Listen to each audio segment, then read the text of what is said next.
فاكرين في قصة سمر اللي قلناها في أول الحلقة إنه كان بيتكبت مشاعرها وما بتعبرش عنها، فبالتالي حست إنه هي مش مسموعة ومش متشافة ومش مهمة أصلا للناس اللي حواليها. فإذا أول حاجة في الحل للامبالاة هي إن الإنسان يعبر عن مشاعره ويفهم مشاعره كويس جدا. ممكن يعبر عنها لو كان حدث، يعني مثلا لو كان موت شخص أو حادث معين، يعبر عن مشاعره لحد يسمعه يفهمه ويحاول ان هو يخرج المشاعر السلبيه اللي جواه، او لو كان خاص بشخص معين انت اتصدمت فيه اتخذلت فيه، والشخص ده ممكن يفرق لك، يعني يفرق لك انك تعاتبه او ترجع الحاجات دي تاني زي الاول، او حتى تصفي اللي ما بينكم بحيث ان هو ما يبقاش شايل ولا انت شايل والكلام ده كله. ساعتها برضو لازم تقعد معاه وتعبر عن المشاعر اللي انت حسيت بيها وهو يسمعك ويقدر ويحاول يحتوي المشاعر اللي انت حسيت بيها منه. فبالتالي في الوقت ده دي أول حاجة هتعالج موضوع اللامبالاة، لأنه زي ما قلنا إن هي فقدان الإحساس بالمشاعر. لما الإنسان يعبر عن مشاعره في الوقت ده بتبدأ الحياة ترجع تاني لشعوره تجاه الشخص، أو حتى علاج الجروح اللي حصلت لمشاعره من هذا الشخص.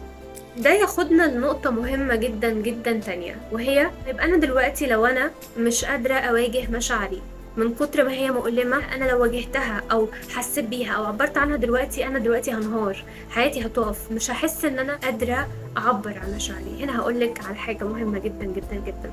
هديكم مثال بسيط جدا.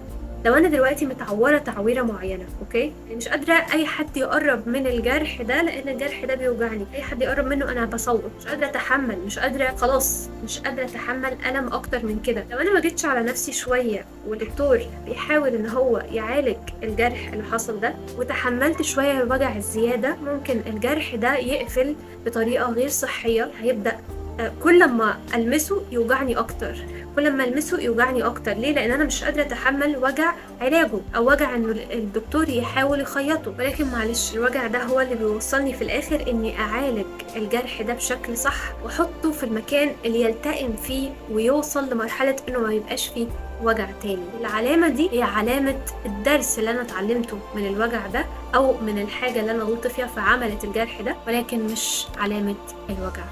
وكذلك الألم النفسي، لما أكون مصدومة في شخص، لما يكون عندي خذلان من شخص، لما يكون عندي ألم نفسي شديد جدا تجاه شيء معين، لو أنا فضلت أهرب منه وما واجهوش عشان مش عايزة أتألم أكتر، هيفضل كل ما أي حد ينكش فيه يوجعني تاني ويبقى وجعه أكبر من أول مرة. فلو جيت على نفسي مرة واحدة بس إن أنا هفتحه دلوقتي علشان أعالجه، عشان أطلع الحاجات الملوثة اللي جواه وأقفله على نظافة، الوقت ده هدي نفسي مساحة إني أتوجع ولكن بوعي، أتوجع ولكن عارفة إن الوجع ده نهايته خير أو نهايته علاج.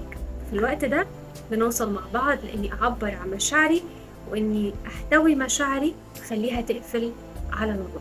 دي الحاجة اللي ممكن نعملها عشان خاطر نعالج موضوع اللامبالاة، وده كمان عن تجربة شخصية، مش مجرد بس كلام علم النفس أو غيره. لأ، حتى أنتي نفسك وأي حد ممكن يكون بيسمعني دلوقتي قد يكون مر بتجربة شبيهة باللي أنا بتكلم فيه دلوقتي وقدر إن هو يعالجها. ولو مريت بالتجربة زي كده يا ريت تشاركنا في الكومنت ونسمع من بعض أكتر، لأنه الحاجات دي فعلا مش هتفهمها غير لما تكون مريت بيها وخدت التجربة فيها عشان تقدر تقول إن هي فعلا بتجيب نتيجة، تستاهل ان الانسان فعلا يبذل عشانها مجهود. دي كل حاجة كنت عايزة اشاركها معاكم النهاردة، اتمنى تكون مفيدة باذن الله، ولو فادتكم ما تنسوش اللايك والشير والسبسكرايب، واشوفكم الفيديو الجاي على خير. صحيح، لو انتوا وصلتوا للنقطة دي من الفيديو حابة اسألكم سؤال وتقولوا لي رأيكم فيه. ايه رأيكم في المقولة اللي بتقول ان اللامبالاة هي اخر فصول الوجع؟ لو تتفقوا معاها او تختلفوا قولوا لي وجهة نظركم في الكومنت.